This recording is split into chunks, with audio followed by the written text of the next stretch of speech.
every day with about an hour to trade, I'll give you unusual option activity. And this is the second to last one this week. Why is that? Because Friday, we only have half a day of trading, and we won't have enough time to get to 3 at 3. In fact, we won't be trading for the last 3 hours of the day because of course, the holiday. So instead, let's get to 3 at 3 right now. 3 at 3 brought to you by Market Rebellion Television. That is Market Rebellion. This is 3 at 3 for the 24th of November. And of course, the disclaimer says that this is for educational and informational purposes only, full stop. All investments involve risk. As far as intellectual property rights, we do have intellectual property all over most of what you're about to see, folks. It could be that it's patented, trademarked, registered mark, copyrighted. So please ask us before you use it. And then when you get our permission, we would ask that you please cite marketrebellion.com as the source. Thank you. Dow 30 thou. That's right, baby. Dow hits 30,000, breaks through it for the first time ever. I'm just checking on a fill right here. And in fact, yes, filled. Thank you very much. And we are still over 30,000 by about 35 points with an hour to trade. So that's where we stand right now. Let's take a look at Disney. Why? Because yesterday with the stock at 146, we talked about the unusual option activity in the June 165 calls. As you know, I talked about buying a lower strike and selling a higher strike because $20 out of the money calls ain't really my bag. No, that doesn't mean that they won't work. It just means that I like having something closer to the money. I like moving the odds into my favor. For those of you who follow what I do, then moving them into your favor as well. So how'd that work out today? Well, let's see. Disney trades to 151, touched 152 today, my friends. So as you can see, that's a one-day graph. It shows that nice gap from the close, which was down just under 146, I believe, to a pop over 148. Bang! That's why we trade options, my friends. It's been a nice day already. Let's take a look at, well, Bitcoin hitting the homepage of the Wall Street Journal.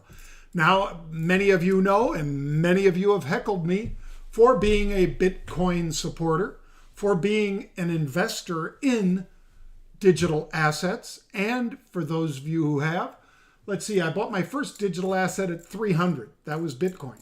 I didn't hold it very long. I took a nice profit on it, and then I was counseled by a friend, Peter Brigger, that said, John, why don't you own a bunch of this? So eventually I did. And did I sell a bunch of it at 19,000 the last time it was here? No, I did not. I was a hodler, meaning that I was a holder of Bitcoin. I sold some, not at 19,000, but I sold some between 17.5 and 18.5, but not enough of my holdings so that I felt like, a lot of us have felt when we've watched it go down, that achy feeling in the pit of your stomach when it trades down to 3,800 or whatever. On the other hand, it is now more than quadrupled the lows and pushing towards the new all-time high. And that'll only be a temporary all-time high because we are going a lot higher in digital assets. I will have more on this soon, but I just wanted you to be aware that it's back on the front page. It's no longer just in the back, in the shadows. That's something you need to be aware of. If you'd like to join Crypto Rebellion, well, guess what? We have education and chat rooms set up for crypto. So if you'd like to learn about crypto trading, if you wish that you were one of those folks that owned it from 6,000 earlier this year and it's tripled all the way up here to 19,000. If you're one of those people that like to learn, well, we've got some great tutorials and we've got an app, a super app that is great for your iPhone. It's in the App Store right now. It's approved and it's a great app with charts and everything. Check it out And you can check out Market Rebellion /crypto for more. All right, let's also take a look at this real quick. This is Tesla. For all of the people, this is kind of my day to tell people off that have told me I'm wrong about stuff. Tesla is one that I haven't been wrong on. And as you remember, when Jocko Willink and I talked with Brian Sullivan on his show about Tesla, I talked about how I'd loaded the boat at under 190. Well, that was before it split 5 for 1. So that price basically would be up over 1,000 right now. Now, let's take a look at Tesla and see that run. They reported that big second quarter profit, stock ran, and then we took advantage of a number of the big jumps that it's had since then. And look at that heartbeat sort of thing from September on. After that 5 for 1 split, when it touched 500 and then rejected off of that, it has been churning and trading higher and now breaks to a new high. And as it does, it basically makes Elon Musk second richest man in America. He just passed Bill Gates with this one. Bang! Congratulations, Mr. Musk. Mr. Musk. Looking here now on my pad for another fill, and there we have it. Bang!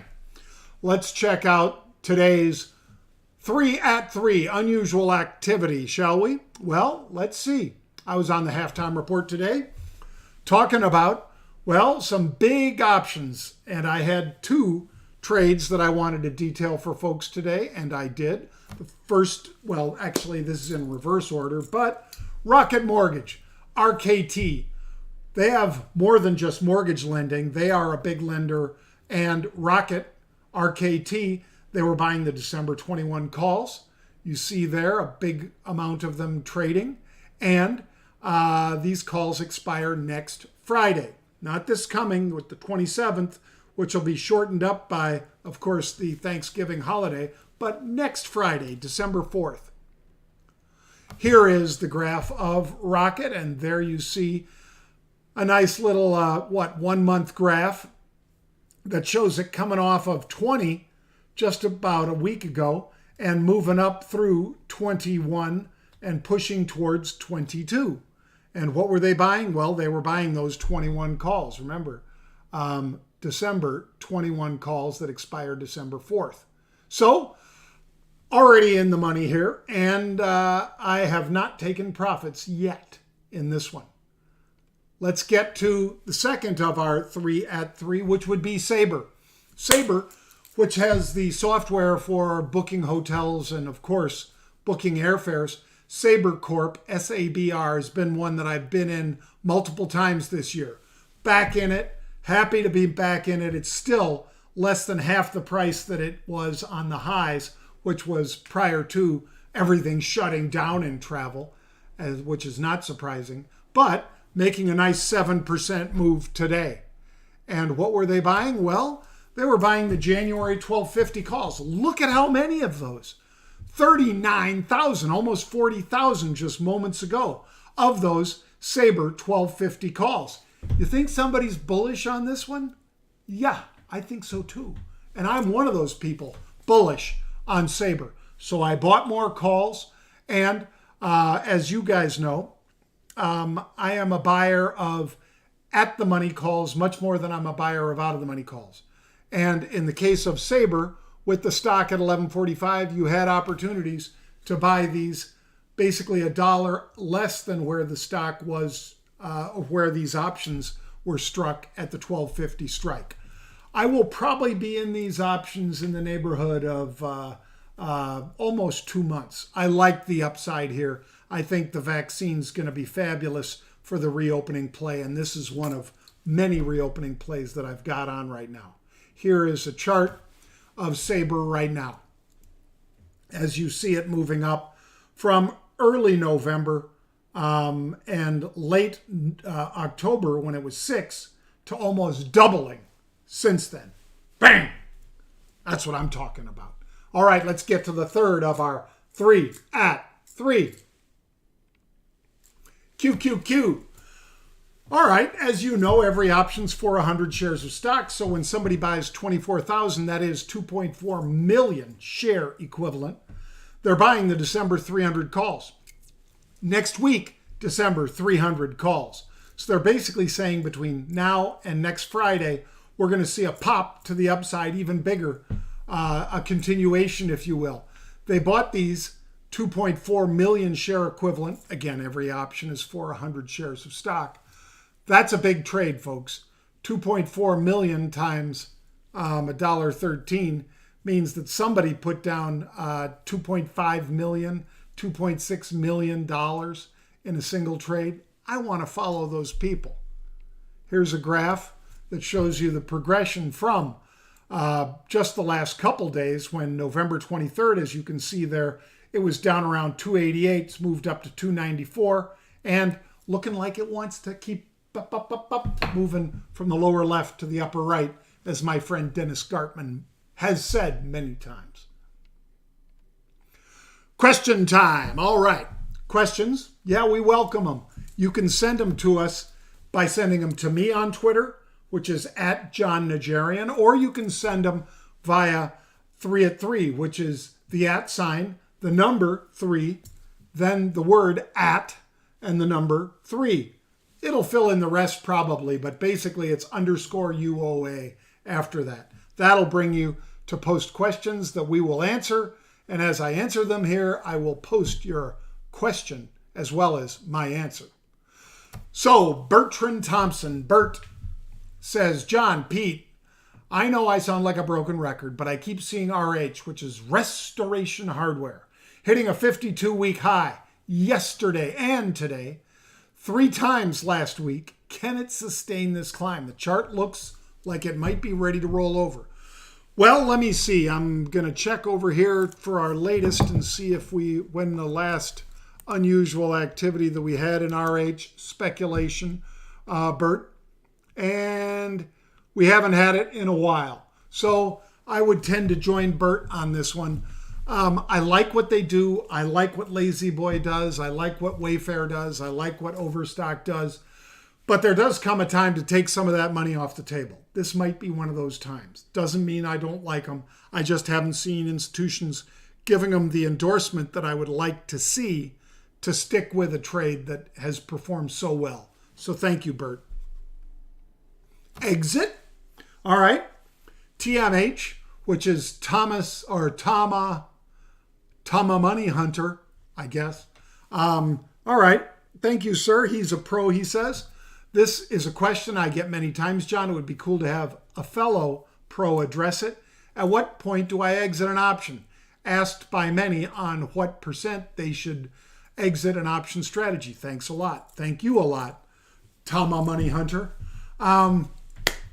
Folks, as you know, if you're a regular listener, viewer, I have pretty strict guidelines that I follow. When an option doubles, I take half off. So if I have bought an option for, say, $1.13, like that last unusual option activity in the QQQ, if I bought a $1.13 option and it traded over $2.20, I would have half of it back in my pocket. Why? Because I want to discipline myself on taking profits, not just on cutting losses. So loss side is pretty easy for me too. If something loses half of its value, I cut it and move on because I don't want to ride it all the way into the ground. Your kids, those are things you can't just cut. A spouse, you probably don't just cut. But an option position is neither of those. So if I see an option that's not working, I move on to the next trade. If I see an option that is starting to lose value quickly, I move on to the next trade. I cut that loss and move on. So as far as taking profits, which was Thomas' question, I get in here and I take off half on a double and then I let the rest run. That's what I do. If it starts pulling back to where I exited, then maybe I think about closing the rest of the position so that I keep as much of that profit as possible. But by pulling off half, I guarantee that now if you want to think of it this way, I don't, but if you want to think of it as playing with the house's money, I prefer to think of it as playing with my money, because if it's in that account and I could exit right now, it's my money. So I would take off half on a double, let the rest run. If it continues to run, I'd start scaling into it, selling other options at the money against it to lock in gains. That's what I would do. Thank you. Work from home. All right, ES, which is ES Lau 55, asks, well, I've been working from home for the past 10 years. Now that everyone has wet their beak, do you guys ever plan on going back to the office, or is it most hybrid most likely? We at Market Rebellion have a skeleton crew that goes into the office maybe one day a week. Nobody's really working in our office right now. Why? Because they can be just as efficient or more so working from home. Now, it would have taken a lot of arm twisting for us to get to this point, but we have found that people like working from home. We will still have an office for them to come to, and they probably will come in at least 1 or 2 days a week, but we will let them operate from home for most of the time. Why is that?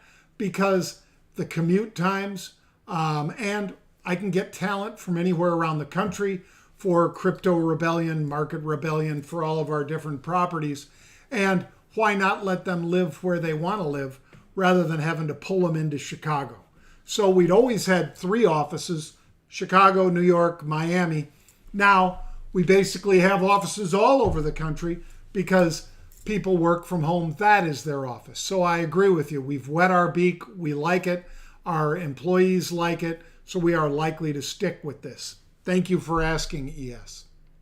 And Macy's, Jack Neary, 27, asks, well, Market Rebels, Jon Najarian, and Elon Musk.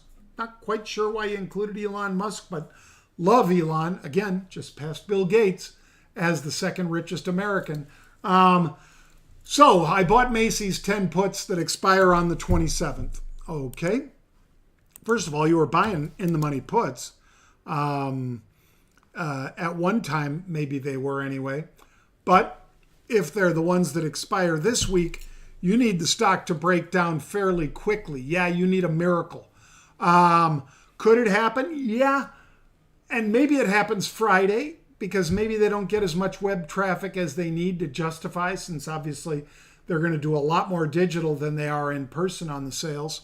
But I had nice trades getting into this one on the long side when it was a $6 stock. Now that it's doubled practically, I am one that likes to just look away. And by that, Jack, I mean that when an option trade has worked, I don't just assume that it's now going to reverse and go the other way. Now, maybe you saw something else in this stock that encouraged you to get short. I haven't. I am not long or short anymore in Macy's. If you Google my name, you'll see that we were long it a lot on the way up, but I haven't been short it as it's moved to the downside. So thank you for the question, though. Call, roll. All right, let's look at this one. Mark Pagel _1 asks questions for 3 at 3 _UOA. When do you like to roll the call on your covered call position? If the stock blows through the strike, do you rethink or roll up and out further into the future? Thanks. Mark, what I do is we're basing a lot of our trades on what we're looking for in the future.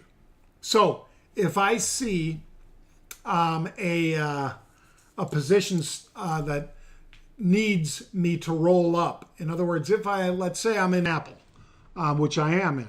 So let's say I'm in Apple and I'm short the 115s. That's right where the stock is today, 115.61. But it didn't just move there. It was 120 a week ago. So it's pulled back.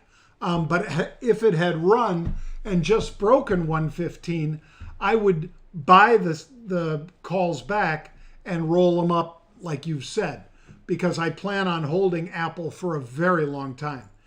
If, on the other hand, I'm in a tax-deferred or tax-free account, and I can take advantage of a run in the stock and just let it get called away because it's not going to be a taxable event, many times I'll just let it get called away because I can always reload. So that's the way I'd play it. If I have a long-term outlook and I'm in taxable account, I am going to be much more likely to roll up and out as soon as it crosses the strike. If, on the other hand, it's non-taxable, I probably let it get called away. Thank you, everybody, for those great questions. Thank you for tuning in to 3 at 3. If you'd like to learn more about Market Rebellion unusual option activity, please go to marketrebellion.com/UOA. That's marketrebellion.com/UOA. And we'll tell you all about the offerings that we've got, including Black Friday specials that will be posted tomorrow and included right here in this broadcast on 3 at 3 tomorrow. So make sure you tune in. Please tell a friend. I hope you have a great day, and I appreciate all of you joining us. It's always a pleasure. I appreciate the time that you give us, and if you can, why not click on and give us a thumbs up on YouTube, on Spotify, on any of the places where you're seeing us, because we appreciate it. And if you'd like to register and subscribe, it's free. If you want to subscribe to YouTube so that you can be alerted every single time we have a new 3 at 3 or The Take with my brother Pete or our new crypto show, make sure you subscribe. MarketRebellion.com is where you can learn more about everything. And as I said, you can subscribe to us on YouTube, Spotify, Google, you name it. We're all over the place. Thank you for joining us, folks. I'll be on the halftime report tomorrow, too, so make sure you tune into that. Last one of the week. Bang.